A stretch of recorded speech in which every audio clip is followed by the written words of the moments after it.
What are we doing, bro? What are we doing? It's just been announced. Adam Schefter of ESPN just announced the Cowboys are going to go ahead and bring back Mike McCarthy for a 5th season. I had said it was 50-50 just because I know how much Jerry Jones hates paying people for stuff that they can't do or they're not doing. So coaching money is guaranteed. There's no salary cap associated with it. So you could walk away if you wanted to, but that would mean that you're paying a guy to not be there. I get all that. That's kind of why I thought that Jerry Jones might bring him back. But the longer it took, we're now Wednesday evening, the longer it took that we got away from the debacle that was the 48-32 drubbing that they took at the hands of the Green Bay Packers, a 9-8 Green Bay Packers, a 7th seed Green Bay Packers. I just felt like, okay, maybe Jerry gets it. He's waiting to get some word. He's waiting to do some feelers in the background and figure out who's going to be the next head coach. Lo and behold, they settled on bringing back Mike McCarthy. This has the opportunity to burn the Dallas Cowboys. We've seen this before where a head coach went into a lame duck year. Jerry thinks that this is inspiring and it gets the best out of somebody to have to coach for their job and coach for their next contract. And while I get how that works in certain business situations where you put somebody on high alert that their job is on the line and you get the best performance out of them, what about the way that this team has performed in these games makes you think that they're going to do better under that amount of pressure as opposed to doing worse? We literally just sat through a game on Sunday where the entire team looked like they were deers caught in the headlights of an oncoming 18-wheeler in the snow with no brakes. They panicked. They are not a mentally tough team from what we've seen. It's not that they're not physically tough. When we say that the Cowboys lack toughness, it's not about them being physically tough enough. It's that they don't have the mental toughness to be able to respond to adverse situations in the way that we need them to. When the defense allows the other team to go ahead, the offense becomes timid. They play, basically McCarthy plays to more in fear of what the opposing offense can do and calls his offense in a way that limits them to try and shrink the game. And I'm just so frustrated because, like I said, we've seen this lame duck approach before. It happened to Jason Garrett twice. Once in 2014, they responded. They went 12-4. Garrett earned a new contract. It happened again in 2019. They went 8-8, and that's what brought in the McCarthy era. And you know who was on the hiring cycle in 2019 if they had gone ahead and pulled the plug on Jason Garrett at that time? Green Bay head coach Matt LaFleur, Arizona to Tampa Bay head coach Bruce Arians. Bruce Arians won a Super Bowl. Matt LaFleur is the one that just kicked their ass on Sunday. And he's been kicking their ass since he's been in Green Bay. It's been no different than the days when it was Mike McCarthy and Aaron Rodgers.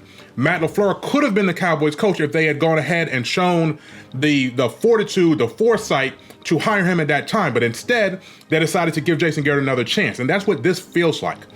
Listen, I told you, I've written about it, I spoke about it in various platforms. Keeping Mike McCarthy because he did his job of going 12-5. He absolutely did his job. He had 2 jobs when he was hired. The first job that he had was to make sure that the Cowboys became consistent winners because they had no consistency under any of the previous head coaches. Not under Wade Phillips, not under Jason Garrett. It's been a very long time since the Cowboys went to the playoffs back-to-back and won double-digit games in a season back-to-back. They've done that 3 times in a row. McCarthy did his job when it came to that. But what he also was brought in to do was bring that playoff pedigree, the postseason success that he had in Green Bay. That was really the point of why he was hired. And we've seen none of that since he's been in Dallas. The Cowboys, obviously 2020, Dak got injured.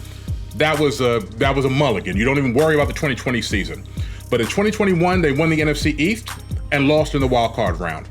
In 2022, they didn't win the NFC East, won a road wildcard game against an 8-9 Tampa Bay team, who they absolutely throttled. That was definitely a big win. Totally understand all the hype around that. But then they went into San Francisco and they couldn't get out of their own way. Just phenomenally bad performance when it came to the offense in that game. And now the worst performance of them all was when it was believed by most people that they had their best chance to go into the Super Bowl. The 12-5 season, Dak playing like an MVP. The defense was there, but supposedly the defense was there. But what we saw was just everybody in the organization, from the quarterback to the last man on the bench, everybody except for Jake Ferguson really was unprepared for this game that they played. Everybody had a bad game, from the coaching staff on down to the 53rd man on the roster. That is on the head coach to not have his troops prepared to play in this kind of game. And it's something that we saw when they played in Buffalo. It's something that we saw when they played in San Francisco. It's something that we saw when they played in Arizona and overlooked a really bad Arizona team and let them dog walk them up and down their stadium. My point is this: the Cowboys have won big games. Detroit was a big game. They were in the game against Miami. The games against Philadelphia are certainly big games whenever they play. Week 9, week 14, it doesn't matter when they play. Philadelphia is big games. I'm not saying that Mike McCarthy and the Cowboys haven't won big games, because they clearly have. They're clearly able to rise to the occasion. But the way that they've lost some of these big games, it's not like they lose them close. The Philly game, they lost close. You can't dog them about that. But the way they lost to San Francisco, the way they lost to Buffalo, and the way that they lost at home to Green Bay in the playoffs, the only home team to lose in the wild card round, that should be unacceptable, and you shouldn't be worried about whether or not you can get the most bang for your buck out of your coaching contract when you're the richest team in the universe, not just in the NFL, the richest team in the universe. Nobody is worth more. No team is worth more than the Cowboys are. You should be able to walk away from whatever money you owe to Mike McCarthy and go ahead and take that gamble. So as I said, Matt LaFleur, Bruce Arians, those were the coaches that they could have had if they walked away from Jason Garrett.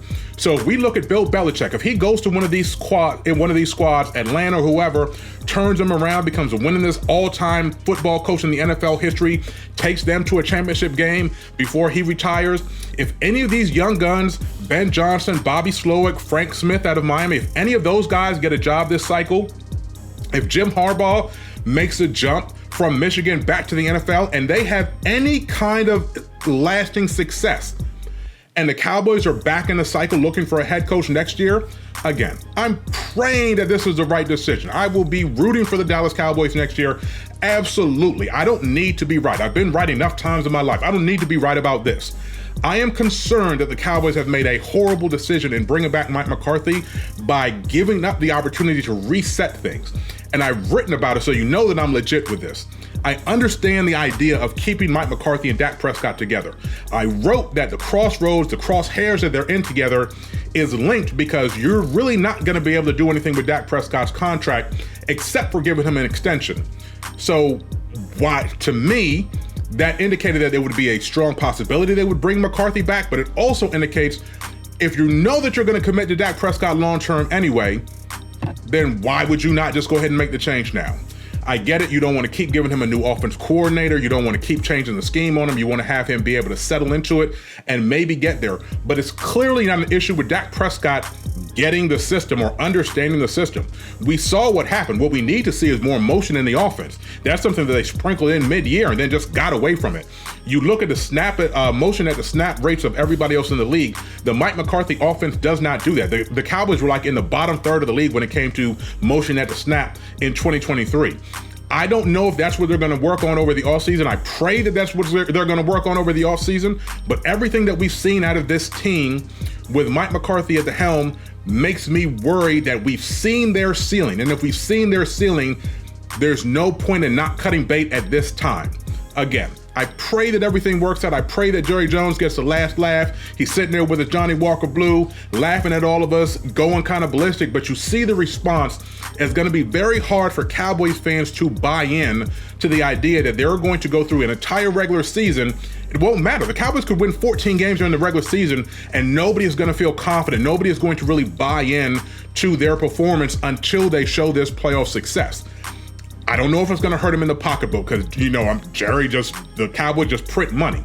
I did a poll on Twitter earlier today, talk about how many pieces of Cowboys wearable gear do you have, and the overwhelming majority had 8 pieces or more of wearable Cowboys gear. Cowboys fans are still going to buy tickets. They're still going to buy. So maybe that's what Jerry knows, that people are just going to be suckers and go ahead and support him, regardless. But I hope you continue to support me while I talk about these things that are on everybody's mind. So make sure you're subscribing on the YouTube channel, Catch This Fade. Make sure you're subscribing on TikTok, Catch This Fade Pod. Follow me on Twitter at KD Drummond NFL, and we'll be back with more of this analysis. But right now, I just had to get this vent off. I might even calm down later on and have a totally different perspective. But right now, I'm shocked that the Cowboys have made this decision. We'll see how it turns out. Salute.